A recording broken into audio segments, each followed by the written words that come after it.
Swayam Prabha. Digital India. Educated India.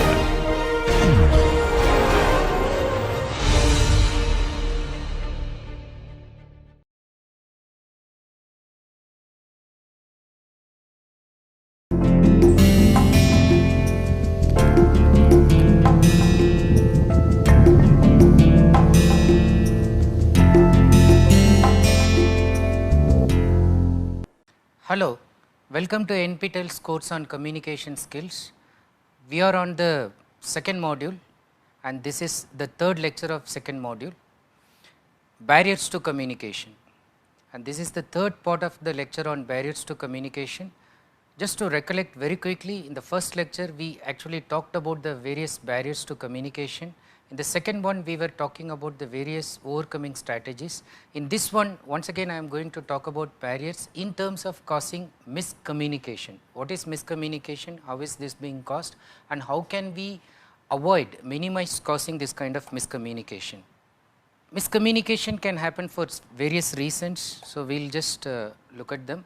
Overall, very quickly we started with barriers to communication, and then in this we will talk about the barriers which actually cause miscommunication in terms of interpersonal transactions and organizational network, and I will also give some tips of becoming a good communicator towards the end. And overall my emphasis is going to be on making you an ethical communicator also. Now once again, if you recollect, barriers are things which are obstacles to effective communication, and we discussed that anything that impedes the free flow of your ideas from reaching the other person, that is the receiver, that is a barrier. Something that prevents active listening and careful response is a barrier. These barriers act as physical, mental, emotional, psychological blocks and actually cause this miscommunication. We discussed again that these barriers are happening at three categorical levels. One is the sender receiver's personality, the other is usually when the transaction is taking place between two people or more than two, and then generally it is revolved in organizational network. Now barriers, again you can classify them into two types, the external and the internal. The external happen to be the physical ones such as the noise, the climate, and the barriers which arise out of environmental problems, environmental situations. Now these barriers are mostly outside in the environment and can be easily overcome. For example, while making a phone call in an airport, the flight takes off. So the external din, the continuous noise by the flight affected to your hearing, and you are not able to hear what the other person was telling. So you can pause, you can make another call, you can ask the person to repeat the number. So this external barrier of noise can be averted if you are willing to repeat and seek clarification. Same thing in terms of climate, for example. So suppose you feel very chill, very shivering, and while talking, so in your mind it is affecting you, oh it is so chill, or conversely you are sweating and then you feel that you are just feeling tired because you are sweating so much and you need some fresh air. So you can just pause for a minute and tell the person to switch off the fans or switch on the AC. Okay, when you just cool the environment. You can also, like if you are feeling very cold, you can ask somebody to give some kind of shawl to warm yourself up. So what I am trying to tell you is that you can always minimize, overcome the barrier that is coming to you from the environment externally, such as noise, the climate. So environment in the sense like suddenly people walking out and your students are getting distracted. So you can just tell them to shut the door, close the window for some time. So some kind of door repair work is going on in the next door. So somebody is hammering and you are giving a very important lecture. So you can go and request the other person to stop for a while. So all these external ones can be managed, minimized, controlled. But the internal one sometimes becomes chronic. It's very difficult to control, overcome unless one pays constant attention to overcoming that. Illness, for example, physical as well as mental. So, sometimes you know that both are correlated. Psychosomatic sickness, for example, is a kind of sickness that is conceived mentally and then that is revealed through the skin or some body parts, because mentally it was conceived that the person has this sickness even before the sickness actually came to the person. So, illness, both physical and mental, anger, prejudice, bias, mental detouring, that is mind gets distracted while talking, daydreaming, distraction, fear, lack of confidence, nervousness. Now, all these ones are internal. Now, these are obstacles that are there within us, and these may be a little difficult to overcome these ones, but it is not impossible to do so. So, let us look at some strategies also. Before we go to that, understand why some of these innermost thinking are not that easy to overcome. The reason is this, because they are acting as barriers in interpersonal transactions and they are deeply embedded to us and culturally given to us. Look at this, understanding itself is shaped by communication climate, context and setting, background and experiences, knowledge, mood, values, beliefs, culture. Now, the lowest one, values, beliefs, culture, is very important, as one of the theorists in cultural studies says, Edward Hall. He says culture is communication and communication is culture. Culture is communication and communication is culture. He is just treating them synonymously with each other, which means when you speak, you are speaking your culture. You cannot hide it, and the way you speak is actually determined and governed by your culture. It is mutually dependent. Culture itself is like an iceberg. Now, why it is like an iceberg?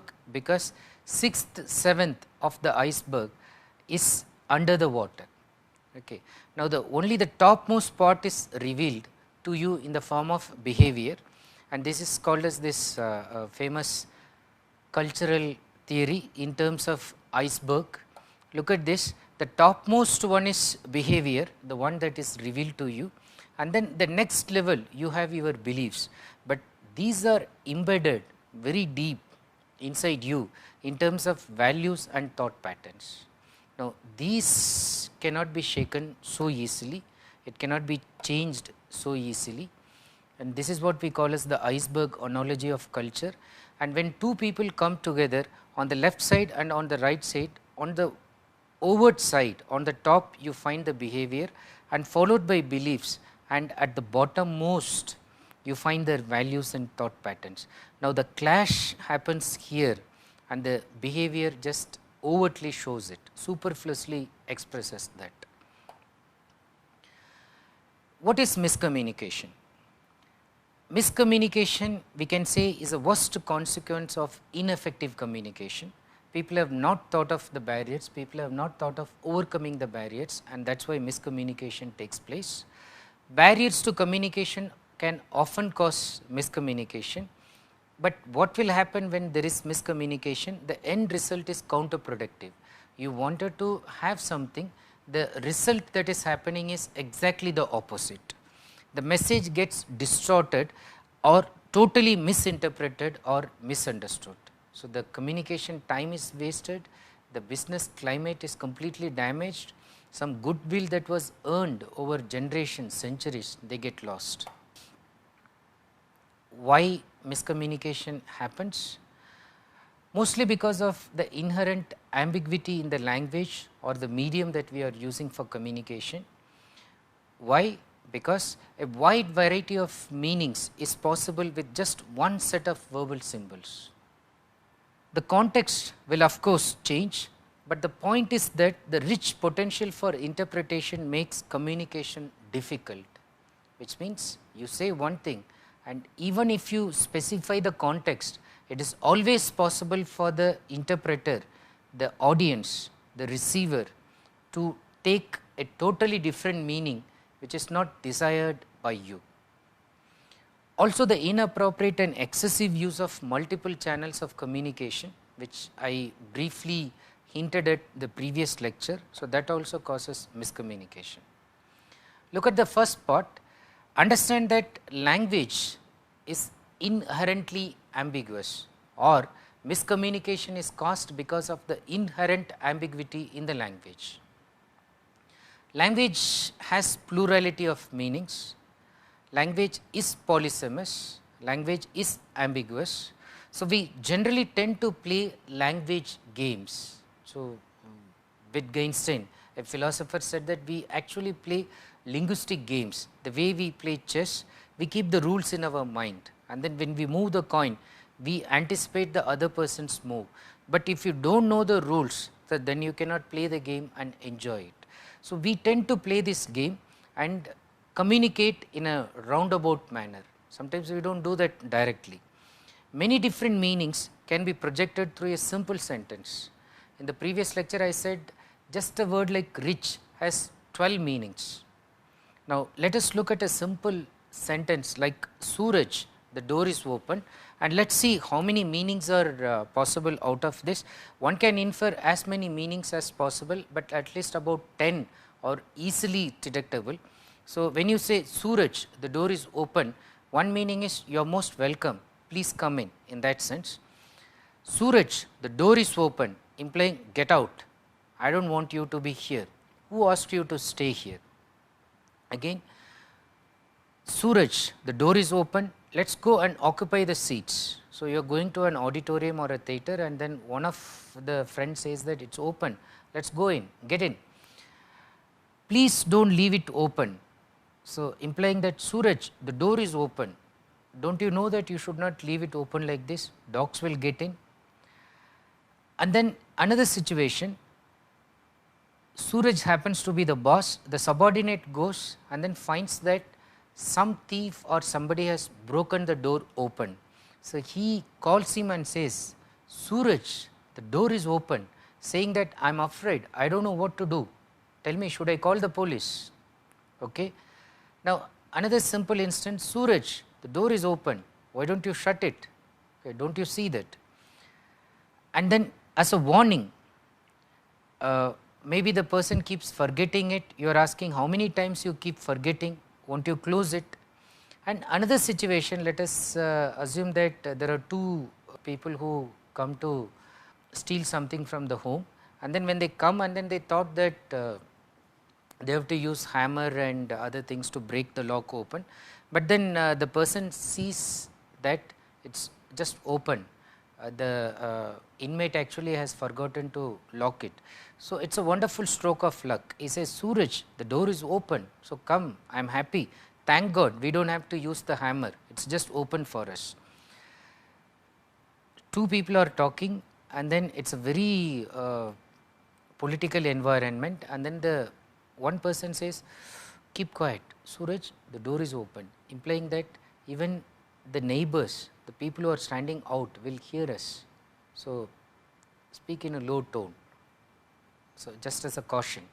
So, it can be used in so many ways, and then can this be the first line or the title of a poem that you sing to welcome the sun god, because Suraj in an Indian context is actually referring to the sun god.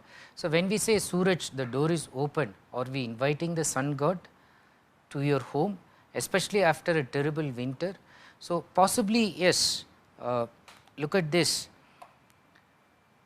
one can write a poem like this, Suraj, the door is open, Suraj, the door is open, the door of our country, the neighbor's door and my windows all are open. So, Suraj, please come, we are welcoming you. When will you come? With your bright glare, sweep our dark floor and warm us all. Suraj, the door is open for you to come and cheer us all. Now, this can also mean that this is the title or prelude to a long poem, to an interesting poem, just like welcoming the sun after a very long and cold, severe winter. Now, what about this language game? Why can't people say what they mean in a simple sentence as Suraj, the door is open, when they actually mean that the door is literally open? And when it can mean 11 or 12 other things to the audience, why can't they be so specific? because as I said before, language has inherent ambiguity, it revels in that, and it always enjoys leaving that possibility of a second or third meaning. And many people, to be frank, they are not clearly sure about what they want to convey. They do not think this is what I want to convey. They often speak and then realize that they are not able to convey their ideas correctly. They say, sorry, what I mean to say, what I mean to say. No, I do not mean that. So, they try to correct their message. Then if you look at poets, politicians, people such as poets and politicians would revel in ambiguity. They enjoy this because they think that it serves their critics right, and they think that the critics can invent many meanings and they can always escape with the meaning that they choose to. So, language has this, it has its merits and demerits, but to be a professional communicator, to be an effective communicator, you should be aware of this and then limit ambiguity when you are trying to send your message. People can enjoy language games as long as they are familiar with the implicit rules. You should ensure that they are familiar with the rules. If you do not know, or if you are sure that they may not be familiar with, you better clear the rules first before you play the game. Now, today miscommunication has to be thought in a global context. Later we are going to talk about culture and communication, that is intercultural communication, and how communication is affected by our cultural transactions globally. But just to give a preview kind of thing, today in a global pool, so it is said that we are actually living in a kind of global village. This is because of the growth of MNCs, and people are now acting in a heterogeneous kind of environment. So, different people, different culture, different language put as a mixture together, and it is a heterogeneous kind of environment. Now, it was told to you that communication is culture specific, it is a system of symbols, beliefs, etc., but they differ. Ignorance in the difference can often lead to cross cultural conflicts. One interesting example is the one that happened in terms of a conversation between the American and the Chinese on a symmetry. So, two culturally different environment, but both the American and the Chinese happened to be on the symmetry, and then the American had kept some sweet smelling flowers, very beautiful one, roses and other flowers, and then this side the Chinese had kept lot of dish. So, be it this fried rice, chicken variety, and then mutton variety, and all kind of dish, very delicious, and so much of quantity he had kept it on the symmetry, and both were solemnly looking at the person who is buried there, and then they were making their prayers. Now, the American takes a side glance and then he is smiling and he could not control his laughter. So, then the Chinese asks him, why are you laughing? So, then the American says, I am just wondering when your grandfather will come out of that cemetery to eat all the dish that you had kept for him. To which the Chinese retorted very quickly, he said that by the time your grandfather would come out and smelt all the flowers, my grandfather would have finished the entire dish. The point is perspective, cultural variance. So, what is appearing to be appropriate and right in one culture may appear to be ridiculous in another culture. Acceptance of this variation and acknowledging that and making modulations accordingly in communication makes effectiveness and avoids miscommunication. So, to avoid miscommunication, one needs to be open minded, tolerant, courteous and keenly perceptive of the non-verbal symbols. So, the way one shakes hand, the way one shows respect. So, in some culture receiving something from left hand is acceptable, in some other culture receiving a gift from left hand is not acceptable, in some giving one hand is acceptable, in some you have to use both hands to accept. So, these variations and even treating a foreigner the way the person wants to be treated. For example, in India, giving a gift of a clock or a wristwatch at the time of a person's retirement is considered to be beneficial for the person, and thinking that the person will remember the one who has gifted it forever. So, whenever he looks at the clock or the timepiece or the wristwatch, so that is considered to be normal. Whereas, for the Chinese, gifting of a clock offends because they do not consider it as a good omen. Okay, they think that it is signifying some bad omen. So, it is better to avoid. So, know what is relevant in your culture may not be the one that is relevant and beneficial for somebody in other culture. Knowing this difference enhances the communication effectiveness. What is miscommunication? It has been told to you before also, communication is action transaction. Communication is action transaction, and thus miscommunication can be viewed as instances of action transaction failure, that is failure in terms of action and transaction leads to miscommunication. This means the speaker fails to produce the intended effect. So, then miscommunication takes place. This can happen because of misperception also, when the hearer cannot recognize what the speaker intended to communicate, or both. So, misperception. So, both sides there is a kind of misperception. When we look at some famous examples, so you will understand this. This is a classic case of miscommunication, again frequently quoted. So, this is about Walter Cronkite, and he is supposed to be a very famous CBS TV news anchor and journalist. What happened to Walter Cronkite? So, let me read out the anecdote and you can follow it. It is an interesting one and you understand how the miscommunication took place.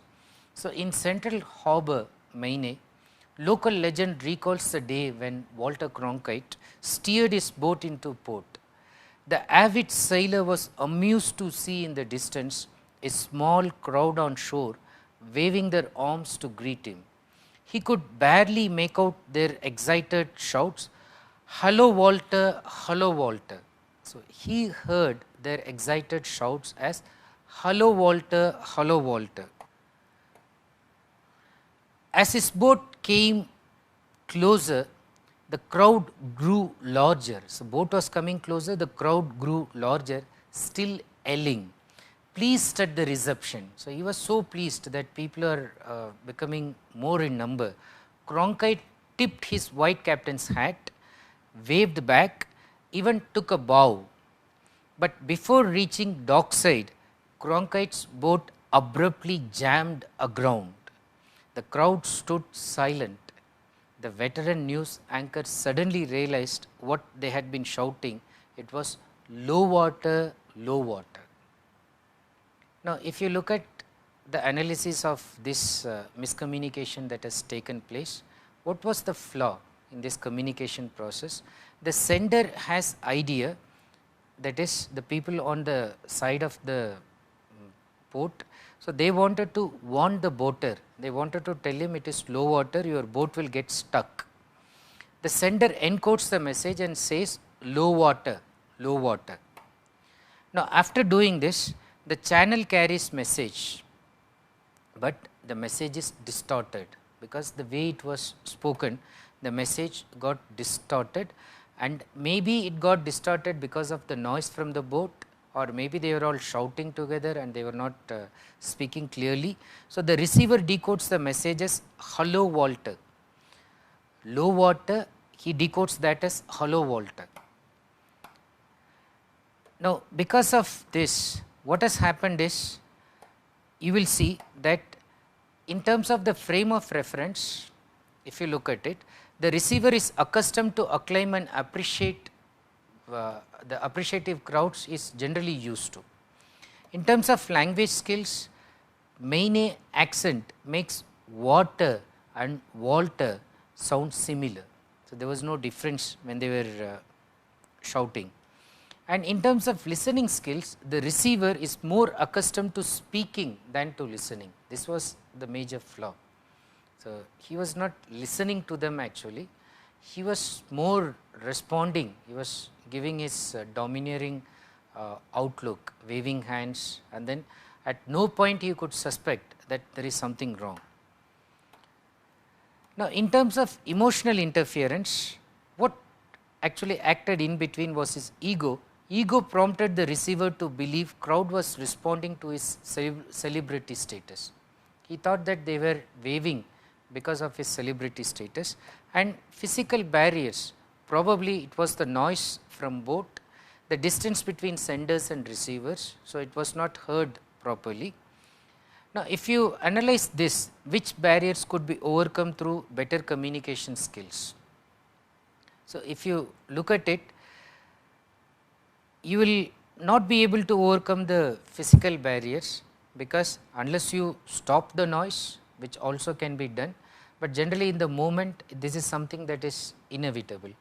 But the other barriers, if you are able to lower down your ego, if you can be a better listener, and from the other side, can they use some kind of non-verbal communication? Can they show a red flag? Can they show a black flag to indicate that there is some danger, don't come this side? So, both sides, if they try to use another medium, another channel of communication, and if this person happened to be a better listener, so this flaw could have been avoided. Now, let us look at the third category in which there are barriers to communication. This is barriers to information flow in organizations, communication in organizational setup. Now, you will understand that most of the times the communication climate happens to be very closed in organizational setups, despite the fact that they can use emails and SMS and all that. This can happen because of the administrative hierarchy. So, the horizontal and the vertical flow, generally it is a very bureaucratic setup. So, top to bottom. So, there is this director, then deputy director, and just above these two there is this CEO, and then from the director and then this manager, and between manager, deputy manager, then supervisor, overseer, and then the worker, subordinate, peon, and so on, watchman.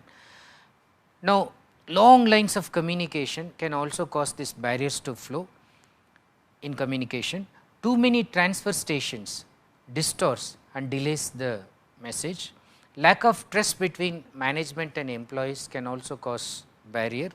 Employees, what will they do if there is no trust between the management and them?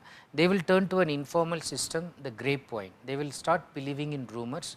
They will start gathering information laterally, not directly, not through the reliable source.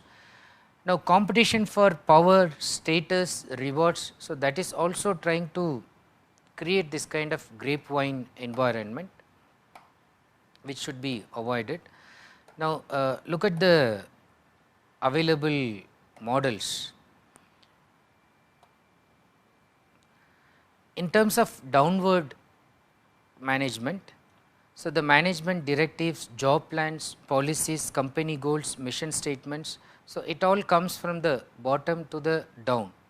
In terms of horizontal ones, task coordination, so teamwork, information sharing, problem solving, conflict resolution.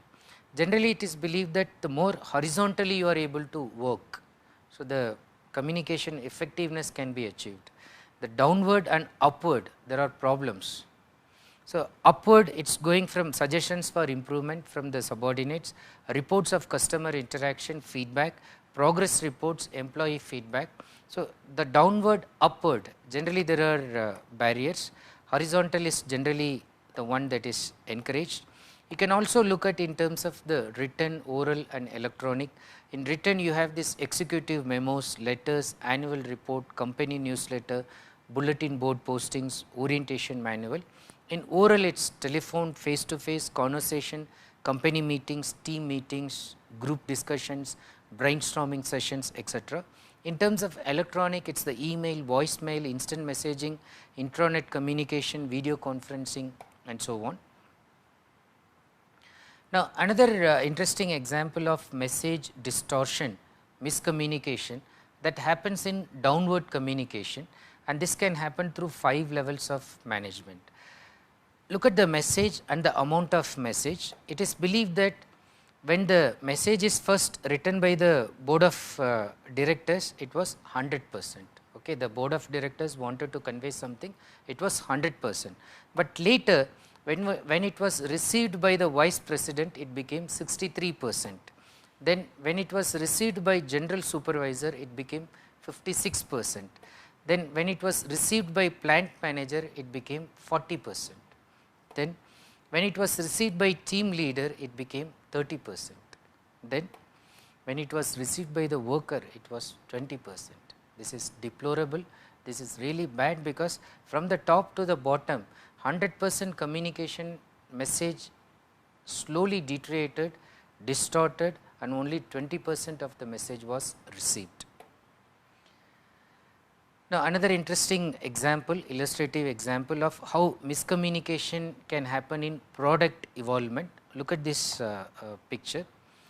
Now, this was how it was executed, the product was executed in terms of the way marketing requested it. So, it was mentioned as a 3-tire swing. So, there are 3 tires, the marketing requested it this way, and then you can see that there are 3 tires. But when sales ordered it, so the 3-tire, the 3 is there in terms of ropes dividing it in between, but it became a swing like this when sales ordered.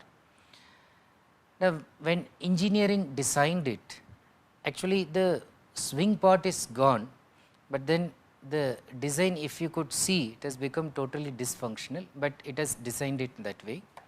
Then when the production manufactured it, so again it manufactured it in this manner, but again you can see it cannot function because the tree is at the other side. Then this became a problem.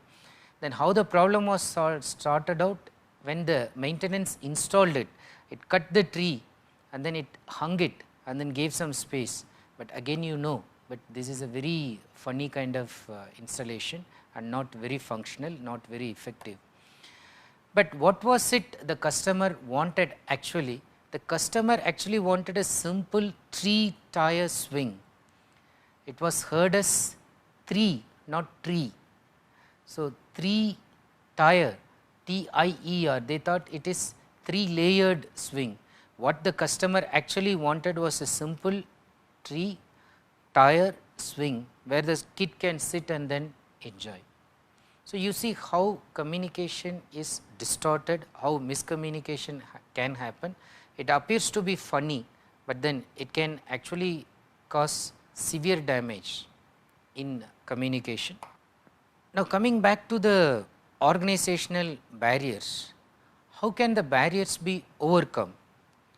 Now, one way we can overcome this by modifying the communication network. Instead of using this top to bottom, the downward or the upward, if we can have direct access. So, usually it will be said that you apply it through the manager, you send it through proper channel, the proper channel may be the head of the department. You want to complain against the head of the department to the director, but the head of the department has to forward it. So ridiculous. Now, if you want to modify this communication network, then go for direct access. Allow the person to communicate directly with the director or the CEO of the company. Have a kind of feedback mechanism in which the person can address the problems directly. Then dissemination through several channels. So, suppose a message has to be passed, you can use notice board, put it on the notice board, send email messages, talk to somebody on phone, send SMS, have a kind of teleconferencing and orally inform them. When you meet somebody face to face, you remind them, you clarify the message. Now, use several channels by which you ensure that the message reaches the bottommost people correctly. Then use feedback system involving more than one source. which means it will not come through only one channel, you will have so many ways to collect feedback. You can take face to face interaction, you have a specified time in which people can come and talk to you face to face, you have SMS, you have phone calls, you allow all ways of communicating with you. So, get the feedback using more than one source, and then creating open environment for interaction and feedback. So, it is not just creating so many sources, but you should not intimidate them. So, make it open. So, if you are able to make it the environment open, then people will come out freely and then they will be able to discuss. In fact, if you are able to collect their feedback at various levels in terms of goals of the company, in terms of the company's performance, in terms of what they think about your own communicative effectiveness, if it is between teacher and student, if you elicit direct information from the student as how you can improve the course contents, what material can you add, drop. So, the course content becomes very enriching, effective in terms of communication. So, this is something that you should aspire by increasing the number of sources, by also going for open environment in terms of feedback. How to surmount organizational barriers? One way is to flatten the organizational structure. So, as I said, do not go for top to down, the downward or upward, just try to flatten it. Promote horizontal communication. So, one to one peer group level, and by providing sufficient information through formal channels, use many channels, give sufficient information. And today the major problem is handling this information overload. Now, every day the number of documents on internet increases by 7.5 million. This was taken way back, maybe some 10 years before. Now, I think it is double, triple the amount of messages we are getting, and so many phone calls, so many emails, so many SMS message, and then apart from that the updates in Facebook and other social networking site. It looks like, as somebody said, man has become a socially networking animal now. So, how to come out of this net and how do you handle this? So, on a typical day the average office worker sends and receives over 200 messages, average, but there are people who are handling 1000, 2000, 5000 messages. Quickly they see, they delete it. How can you do this? One, you should reduce this information overload, and when the emails or messages are getting forwarded, it should be sent only to those people who can benefit from it. That is, it should be earmarked according to the department, according to the category. It should be classified, sorted out, and then sent to the person. One should not spam by sending it to a group when it is addressed to only a particular individual, and it should contain only the main ideas. So, when you are disseminating, do not crowd it with so many overload of information.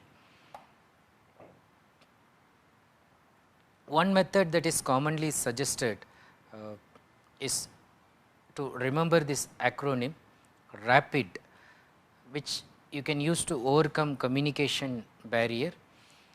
The R stands for realizing that communication is imperfect, maybe for various reasons, the language ambiguity, the way we communicate, it is not very perfect, we use lot of crutches in communication, we leave ambiguity. So, realize that communication is imperfect, adapt message to receiver. So, use empathy, use language in such a manner that it is adaptable, plan for feedback, give room for feedback, and then improve language and listening skills. Be a good listener before you want to become a good communicator. Use appropriate language, doubt preconceptions, but you do not be prejudiced. So, if you are able to follow this, so you will be able to overcome the barriers. And as I was telling, so you can improve communication by evaluating responses to your messages, and do this as an activity. Change your approach by choosing another medium or by reworking your message, especially when the communication gap happens. Change. If you use phone, then go face to face, and vice versa. Sometimes even sending SMS is more effective than calling somebody and speaking on phone. So, use this change and then rework the message accordingly. So, that will help you to cause effectiveness in communication. Now, let us look at some important traits of becoming good communicators, and then I will talk about ethical communication before I wind up this lecture. Good communicators are perceptive. So, they are good listeners, they perceive you verbally as well as non-verbally, they are in control. That means their emotions are in control and they are able to control their verbal as well as non-verbal behavior. They are credible because you can trust them, you can believe them, they have created such a rapport with you, they are congenial, they are approachable, they are friendly, they are affable, you feel like going and sharing your ideas without any inhibitions, and they are precise, they do not bore us to death, they talk precisely, they convey their points exactly, they do not mince words, they do not beat around the bush. What are the guidelines to becoming a good communicator? First, adopt an audience centered approach. Use empathy, put yourself into the shoes of the audience, follow this audience centered approach. If you were to sit there and listen to you, would you like that speech? Foster open communication, generate open environment for communication, create clean, efficient messages, give up laziness. So, laziness is a major impediment, major barrier in making you an effective communicator. Give it up and be ethical in your communications. Let us look at the last two aspects of giving up laziness and becoming ethical in your communication. As I said, the biggest barrier is laziness. You should be able to give it up. Now, to be a communicator is hard work. Just a communicator is a hard work, and to be a good communicator is very hard work. And to be an effective communicator is damn very hard work. Even listening, which many people think is a passive skill, we are going to discuss about that very soon, but it is a very active skill. And people say that if you listen attentively, you burn calories just like the way you would have jogged. It is a very active skill, even that needs you to be active. But laziness is at the root of our general reluctance to write, general reluctance to prepare for a speech, general unwillingness in coming forward and delivering a speech and making our communication effective and meaningful. So, laziness is the root cause. And the other thing associated with laziness is we tend to allow all sorts of distractions, especially when you are writing a document. So, somebody says, come, we will go for a coffee, you go for a coffee, and then the person sees a poster of a movie, he says, we will go for a movie, you go for a movie, then go for dinner, and then you keep on postponing, get distracted so quickly. The result, either we do not reconstruct the messages or we reconstruct them very badly. Now, the last and the final point is be ethical in your communications. Today people think that you can be effective in your communication by hook or crook. That is, the end justifies the means. No, the means are as important as the ends as far as communication is concerned. You have to be ethical. You have to have this discrimination of what is good and what is bad, and try to have good intentions. Ethics, when we talk about it, are the principles of conduct that govern a person or group. Okay. Now, when we say ethical communication, it includes all relevant information, and it is true in every sense and is not deceptive in any way. You should commit to ethical communication. You should not deceive people in any way. Even if you are doing business, do honest business, be straightforward in communication. There are some quick traps, ethical traps. The common ones are categorized into 5 traps. Look at them one by one very quickly. The false necessity trap. So, this means convincing yourself that no other choice exists. Then the doctrine of relative filth trap. So, this means comparing your unethical behavior with someone else's even more unethical behavior. So, you are asking that why did you steal this 10 rupees from that guy? You say that, oh, that guy has stolen 1 crore. So, what is 10 rupees? So, relative filth. Rationalization trap, justifying unethical actions with excuses. So, his mother was dying, that is why he was compelled to steal, loot money from the bank and then use it for payment for his mother's operation or something. Rationalization. The self deception trap, persuading yourself, for example, that a lie is not really a lie, and then the ends justify the means trap, thinking that using unethical methods to accomplish a desirable goal is fine. So, it is not so. So, these are ethical traps. Avoid these ethical traps. And tools for doing the right thing, ask these questions. Is action, the action that you are considering, you ask yourself whether it is legal or are you doing something illegal. Then how would you see the problem if you were on the other side? Will it affect you? Will you feel cheated? Will you feel disappointed? Then change the modalities. What alternate solutions are available? Is it like that there are no alternate solutions, or can you find out some alternate solutions? Then go ahead. Can you discuss the problem with someone you trust? Can you share this with your mother? Can you share this with your close friend? Can you tell this to your wife? Can you tell this to your small kid? Can you be as open as that? But if you hide, conceal, then there is something wrong. It is not that ethical maybe. How would you feel if your family, friends, employer or co-workers learnt of your action? If you feel embarrassed, humiliated, guilty, then definitely it is not ethical. So, these are questions you can ask. When we talk about ethical aspects, generally it is reflection of values such as fairness, integrity, honesty, quality, compassion and dignity. Ethical standards are communicated through ethical codes, although one can argue that they are relative, they change culturally.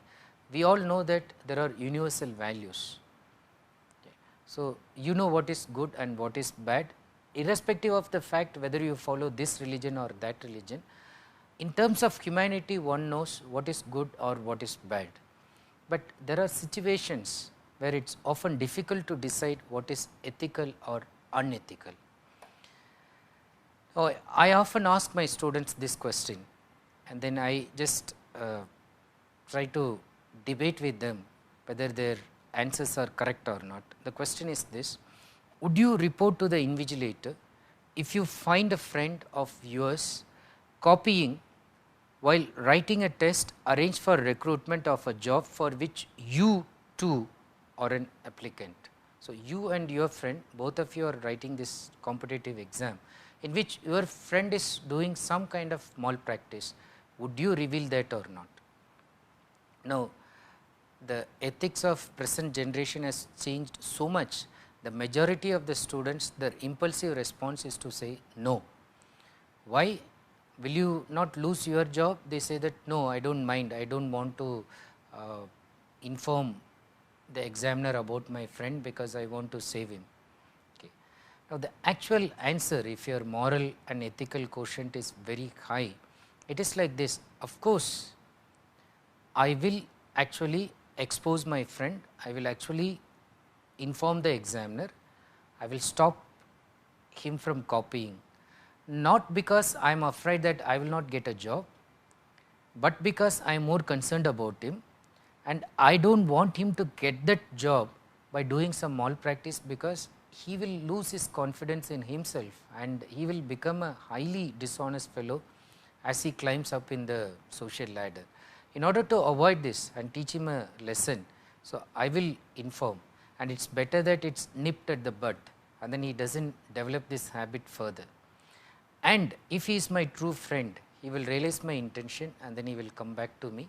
I will apologize, I will make all possible reconciliations, I will make my channel open, and I will wish that he understands me, but I will report to the invigilator. That is ethically good and correct way of behaving in that kind of situation.